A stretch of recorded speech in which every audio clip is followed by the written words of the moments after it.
Good morning po sa inyong lahat. Welcome po sa aking kotse. I am on my way to work. It's Saturday morning. I work from Wednesday through Saturday. To those who doesn't know, I am a hairstylist. I own a small studio. I am a small business owner, small hair salon operator.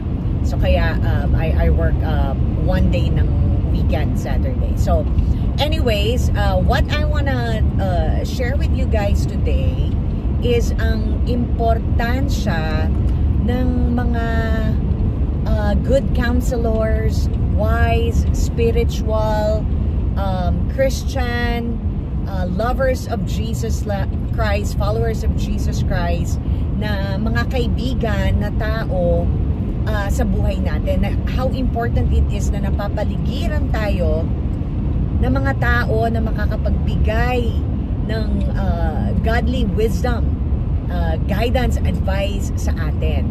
And syempre, it's also important that we become that kind of person sa buhay ng ibang tao. Alam niyo ho, napaka-importante talaga na meron tayo mga tao sa buhay na makakapagbigay sa atin ng tamang advice, na especially, most importantly, yung Bible-based according to God's words, diba? Kaya ho ba, diba, napakaswerte ng mga bata na may mga magulang na nagtuturo ng magagandang wisdom sa kanilang mga anak, ano? It requires work. Let's just say, simulan ho natin sa ating sarili, no?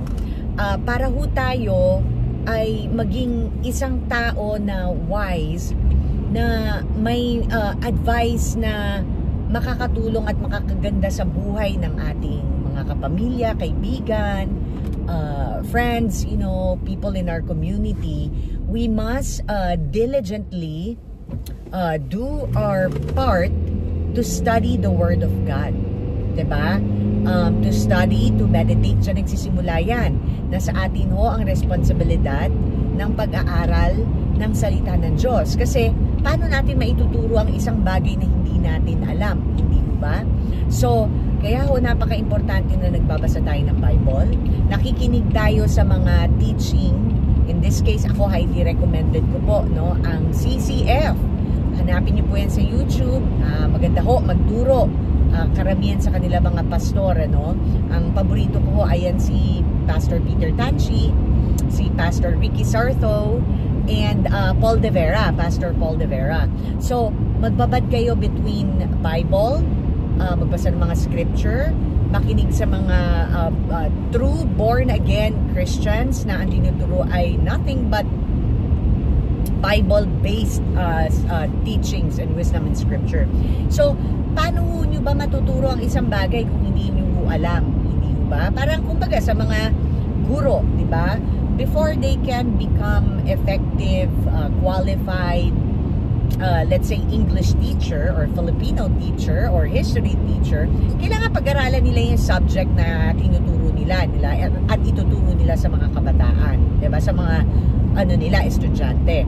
So that's also that is also applicable, you know, kung gusto niyo makapagbigay ng wise at very helpful, encouraging, healing type of advice, diba? Sa ating mga kaibigan. Kailangan din i-practice din natin, kasi by practicing and applying yung mga natututunan natin, nagkakaroon tayo ng real-time experience. And yung real-time experience na yan actually mas effective pa yan minsan, a lot of times, than just sharing a quote or something, diba? Kasi nagiging relatable ka kapag may actual experience ka nung isinishare mo sa ibang tao, diba? You know, ako po, I have a friend, alam niyo ho, na siguro, admittedly, hindi ko din alam yung proper way ng pag-communicate nung aking advice na magkabati-bati sila ng pamilya niya, no? And I take full responsibility na immature pa rin ako, yun na nga minsan pag pag premature yung pagtuturo din natin, hindi nagiging effective, minsan nagli-lead pa sa conflict, So yun ang aking isang testimony sa inyo, I have a friend na may conflict siya sa magulang niya, and instead of me being encouraging, parang yung naging atake ko is like, happy ka ba talaga na hindi mo kinakausap yung pamilya mo? See, that's how I approached it. And because at that time, I wasn't like a serious born-again Christian yet, premature, wala akong guidance ng Holy Spirit, and so I just blurted it out that way. At syempre, na-offend siya, and then nag-lead sa hindi na kami nag-uusap ngayon. But I eventually asked for forgiveness, admitted my wrongdoings, yung naging approach ko, at humingi ako ng tawad sa tao na yan. So yan din, that's another lesson to learn, na you gotta be careful with your approach, delivery ng inyong pag-a-advise. I think it is a requirement to first pray to God, to give you the Holy Spirit, and to guide you. Magandang prayer is, Lord, pag magbibigay po ako ng advice sa mga mahal ko sa buhay, sa mga ma-encounter ko today, please make sure na hindi galing sa aking knowledge lang, sa aking, a lot of times, my own limited understanding of the situation, a lot of times, my own ego or pride. Huwag niyo hong hayaan yon, Lord. Kung ano yung lalabas sa bibig ko na wisdom, make sure po na galing po sa inyo, na meron na hong guidance nyo, and make it in such a way na yung lalabas po sa bibig ko ay healing, very healing at encouraging, at yung talagang magiging effective na makakasolve ng sitwasyon nila, because yung lalabas po sa bibig ko ay galing lang po sa inyo, and with the power of your Holy Spirit and with your grace, doon lang po magiging effective. And syempre, pag naging effective yung i-share nyo na advice, don't ever forget that it came from God and not from you. So don't ever feel, alam mo yun, na may adulation, may sarili kayo, parang you feel proud of yourself na, oh, I'm so wise, look, I helped that person. No. Jesus did everything so that what? We may not boast. Hindi tayo pwedeng magyabang, hindi tayo pwedeng mag-take ng credit, because everything came from God above. So, but anyways, on the other hand, okay, medyo hindi maganda yung delivery ko, but at the same time, I can say that yung tao na yon didn't see the gift in having someone who wants to give her advice to make peace with her family, 'di ba?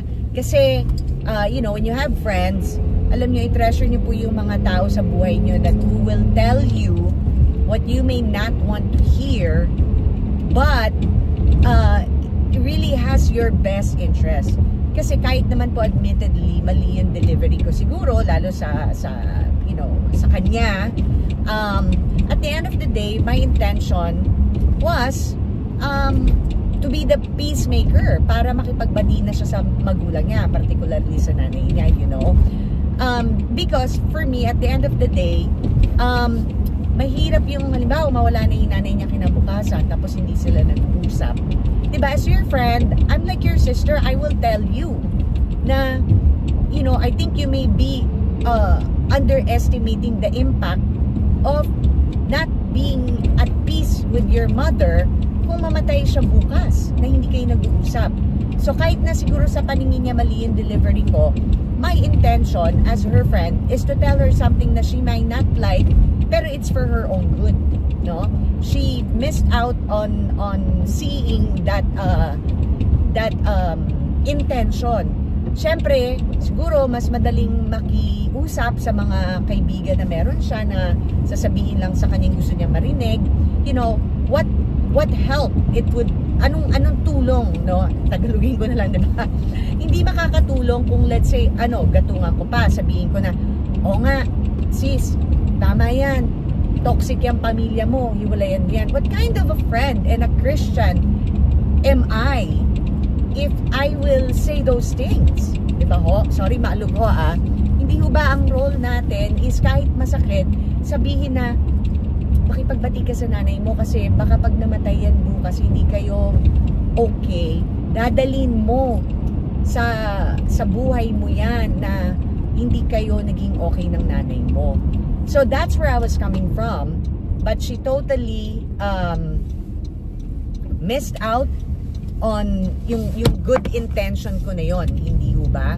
Kaya tayo din ho, no, a message for us, wag ho nating masamain yung mga tao na nagbibigay sa atin ng advice na kahit ayaw nyong marinig, you know, pero makakabuti ho sa inyo. Wag ho tayong pipili lang ng mga, you know, tao na gusto lang na nagsasabi lang sa atin na gusto lang nating marinig. You know, at the end of the day, my intention was na pagbatiin silang pamilya, hindi ho ba? So tayo din, huwag po tayo maging stubborn. I-open ho natin. Kasi at the end of the day, isa lang naman ho ang ultimate na lagi tinuturo ng Diyos, diba? Kahit mahirap po sa pandinig natin, ayaw nating marinig. We have to forgive. We have to even pray for our enemies, love our enemies. And you know, it takes someone mature enough at yung nakikinig sa salita ng Diyos na may connection kay God para at least ma-realize nyo na kung inuutos ni God yan is not to punish you but because it's good for you. It's the best for you. The best sa atin na walang kinikerry na galit. Alam nyo ba, ilang beses ho ako na sinunod ko si Jesus Christ sa mga conflict sa ibang family members ko na ako ho ang naunang nag-sorry. Pero alam nyo ho, napakasarap ho ng feeling na nauunang mag-sorry.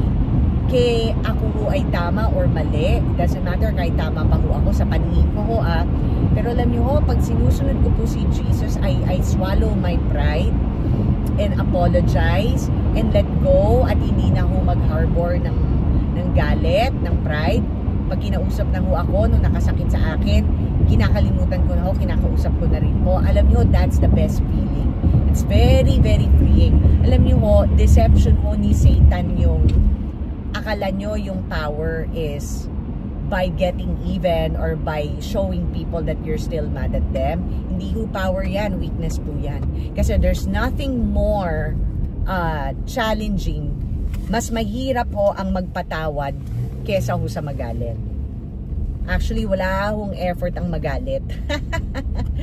Pero yun hong pagpapatawad, pagla-let go, that requires humility. That requires obedience kay God. That requires courage. Kasi minsan hindi nyo alam, no, kung pag pinatawad nyo na, kung magbabago din yung tao or hindi guaranteed yan, ano? So you're doing something na kahit walang kapalit, you're gonna do it. My point is that mas powerful ang isang tao, mas strong ang isang tao na marunong magpatawad. Mas ano yun, mas ano ba, paano ko ba i-describe? Yun nga, kasi contrary sa tingin natin na, oh, when you stay mad at another person, you think that's you demonstrating power, but that's you demonstrating weakness. You know, but forgiving, nako, yan ang mahirap. Kaya pag nagagawa niyo na yan, ibig sabihin nag-a-advance na talaga kayo sa spiritual walk nyo with God. So, yun po. So, i-recap natin kasi medyo malapit na ho ako dito sa work. Ano. Ang pinaka-message ko today is it's so important to surround yourself with people who will give you godly advice, who will tell you how it is kahit hindi nyo gustong marinig, yung may concern sa inyo. Kasi ang gusto sa inyo, mapabuti kayo. Na hindi lang gusto nyo marinig ang ibibigay na advice sa inyo. Alam nyo, we all need encouragement. We all need people who will give us good advice kapag halimbawa may marital issue kayo. Ang kailangan nyo hindi yung kaibigan na sasabihin sa inyo na, naku, makipaghiwalay ka na dyan. Ang kailangan nyo is kaibigan na, sis, pag-pray natin yan. Sabi sa Bible, ganito, mag-submit ka sa husband mo. Sabi sa Bible na, importante kay God. Isa sa commandment nga niya, di ba, na husbands, you will leave your family and cleave unto your wife. Napaka-importante, ginawa ng Diyos ang union ng isang pag-aasawa ng marriage. Kaya as much as possible, pag may gulo kayo, tinatry ni Satan na guluhin ang marriage nyo. Kaya tatakbo ka dapat kay Jesus Christ. You need someone who will tell you, you need to run to Jesus, pray, sundin mo lahat ng inuutos niya. And then pray for your husband, pray for your wife, and let God do the miracle sa kanila. So you need people who will tell you this kind of advice, no? Pag may away kayo sa pamilya nyo, kailangan nyo yung mga kaibigan, mga tao, mga Bible study mates, pastor, whatever, sino yan tao sa buhay nyo na magsasabi sa inyo na, sis, you have to pray for her or for him. You have to let go. Love him. Intindihin mo, baka may pinagdadaanan. Yan yung mga kaibigan na ilalagay ka sa tamang daan. Hindi yun, nga, toxic yan, narcissist yan, hiwalayan mo yan. Huwag mo kausapin yung mga yan.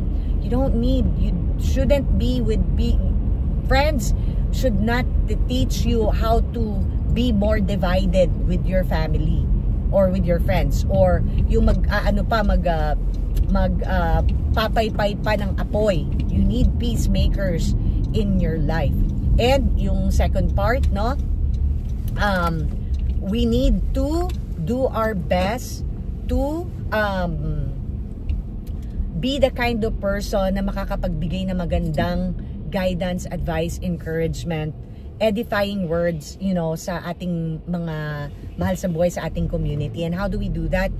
We need to read the Bible, read God's words, get to know God, stay connected with God, pray, be, yun nga, kayo, no? Na pag-aaralan nyo yung subject na gusto nyo maituro sa kapwa nyo. So, let's be open to people when they tell us things na kahit mahirap pero makakabuti sa atin. Let's be open. And, and then, let us become the people na peacemaker, encourager, 'di ba? Yan ang gawin natin, na tayo ay magiging source or I should say tayong magiging instrument ni God. We are part of the army of Jesus, not the army of Satan. Army of Jesus na magiging peacemaker, magbibigay ng mga advice na mapapalapit ang mga tao sa Diyos, for them to behave and act more like a Christian, to be the kind of people na magde-demonstrate ng fruit of the Spirit, yung love, joy, empathy, patience, goodness, kindness, self-control. Yan. So anyways, yun lang po. Andito na ako sa work, and I hope you have been blessed with our message today. God, thank you po. I know we acknowledge your presence here sa aming sharing, kahit via online technology, kahit hindi po pa ho kami nagmi-meet ng mga taong kinakausap ko dito sa YouTube. I-bless niyo po sana ang bawat isa sa mga nakikinig na soften their hearts, give them the desire to get to know you more, Jesus Christ. Please give them the Holy Spirit and the desire to become a devoted follower of Christ and become one of your army, so that we can all go out there and sabi niyo nga ho, the war is not against flesh and blood. It's not against our brothers and sisters, but it's against spiritual principalities, yung ginagawa ni Satan na deception and divisiveness among us. Please help us and equip us so that we could go out there and fight the good fight, spread light and kindness and love, and demonstrate yung pagiging Christ-like. So, ayun po. Thank you, Jesus. Bless us, O Lord. Please help us, guide us. Ilayo niyo po kami kay Satan sa kasalanan, so that sabi ho nung prayer nakalimutan ko na yung pangalan, starts with the letter J. Kanina ko lang ho pinapakinggan. Pero yung prayer ho na please keep us from evil so that we may not cause pain to other people. Ibig sabihin nun yan, pagdasal natin na mailayo tayo kay Satanas at sa kasalanan para hindi ho tayo makasakit sa iba. We will not cause pain to other people. In Jesus' name we pray, amen. Alright guys, enjoy your weekend. Papasok na po ako sa work. Bye-bye!